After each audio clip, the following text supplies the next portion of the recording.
মোক নিচিনিবা বন্ধু, এতিয়া কেৱল মই দিগ্ভ্ৰান্ত এটি মানৱী যন্ত্ৰ। উদাসীন দিগন্ত বিয়পা সীমাহীন দৃষ্টি প্ৰান্তত কঢ়িয়াই ফুৰিছোঁ বুকুত অনুভৱী বিষাদৰ শিলৰিতিলা। অৱশেষত তাই গুচি গ'ল। তাই হাৰ মানিলে। সেই এজন প্ৰকাণ্ড নৰপিশাচৰ হাতত আজি তাই বলি হ'ব লগা হ'ল। তাই নাজানিছিলে যে পৰীক্ষা শেষ হৈয়ে মোৰ জীৱনলৈ ইমান এটা ডাঙৰ প্ৰতিঘাতৰ লিখীয়া এটা ইমান ডাঙৰ ঘটনা ঘটিব। তাই বহু আশাৰে কবিতাৰ যোগেৰে মানুহৰ মন প্ৰাণ চুই গৈছিল। ভুৱা বাতৰি ওলাইছিল তাই গুচি গ'ল বুলি, আৰু বহুজনে বহু প্ৰাৰ্থনা কৰিছিল তাই যাতে আমাৰ মাজলৈ আকৌ ঘূৰি আহে। কিন্তু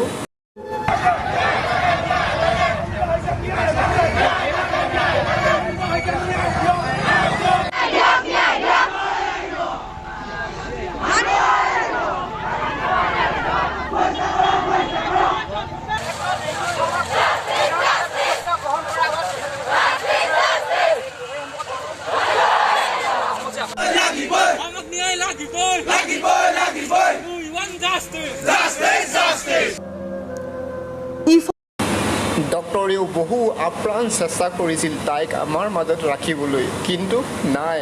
সকলোৱে ভগৱানৰ ওচৰত প্ৰাৰ্থনা কৰিছিল যাতে সেই উৰা বাতৰি মিছা হওক, যাতে আমাৰ মাজলৈ তাই ঘূৰি আহে। কিন্তু নাই, তাই নাহিল, তাই গুচি গ'ল। তাই মোৰ মেজৰ ষ্টুডেণ্ট আছিলে আৰু মই এগৰাকী প্ৰতিভাৱান ছাত্ৰীক হেৰুৱালোঁ। আচলতে মোৰ বিভাগটোত মই অকলশৰীয়া। যোৱাবাৰ আমাৰ বিভাগৰ আনগৰাকী শিক্ষক তেখেত ৰিটায়াৰ্ড হৈছে, শিক্ষয়িত্ৰী তেখেত ৰিটায়াৰ্ড হৈছে। তাৰপিছতে মই অকলশৰীয়াকৈ আমাৰ বিভাগটো আমি দুজনীয়ে ইমান বছৰে চলাইছিলোঁ। আৰু আজি গোটেই ল'ৰা ছোৱালীখিনি আমাৰ আচলতে সন্তানৰ নিচিনা। প্ৰত্যেকটো ল'ৰা ছোৱালী আমি ভালকৈ জানো।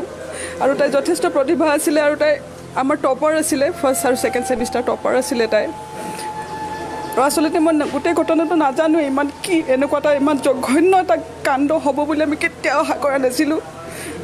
আৰু তাইৰ নিচিনা এজনী ছোৱালীটো সকলোৰে লগত তাই মিলা মিছাকৈ থাকে। তাইক কোনোদিন কাকোতে উচ্চস্বৰেও কথা নকয় তাই। মই বাকৰুদ্ধ, আচলতে খুব আঘাত লাগিছে, দুখ পাইছোঁ। পৰিয়ালৰ কাৰণে মই সমবেদনা জ্ঞাপন কৰিছোঁ। আৰু নন্দিতাৰ দৰে উঠি অহা উজ্জ্বল ভৱিষ্যত থকা ছোৱালী এজনীৰ দুৰ্বৃত্তৰ হাতত প্ৰাণ আহুতি দিব লগা হ'ল। তাৰ কাৰণে আমিও দুখ অনুভৱ কৰিছোঁ আৰু গভীৰ সমবেদনা জ্ঞাপন কৰিছোঁ। আৰু তেওঁৰ আত্মাই যাতে চিৰশান্তি লাভ কৰক, তাৰ কাৰণে মই ভগৱানৰ ওচৰত প্ৰাৰ্থনা জনাইছোঁ।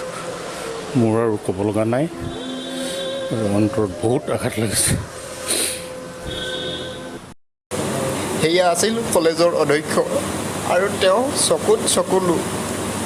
অৱশেষত নিয়তিৰ চকুলো হাৰ মানি নন্দিতা যেন গুচি গ'ল। নন্দিতা নাই আৰু আমাৰ এই মাজত। আমাৰ দৰে এগৰাকী আজি ছোৱালী নাই।